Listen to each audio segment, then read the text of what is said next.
आज हम बनाने जा रहे हैं सब्जा मिल्क शेक, जो कि गर्मियों में बहुत ठंडक पहुंचाता है। उसके लिए हमें इन चीज़ों की ज़रूरत है।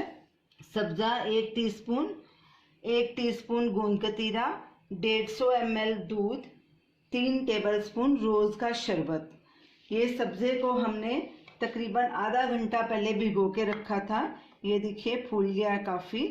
और ये गोंद कतीरा भी भिगो के रखा है, इसको 3-4 घंटे के लिए भिगोया है। ये भी देखो काफ़ी फूल गया है। अब इसका पानी निकाल देंगे तो इसका ड्रिंक बनाएंगे। सबसे पहले हम इसमें सब्जा डालेंगे मग में।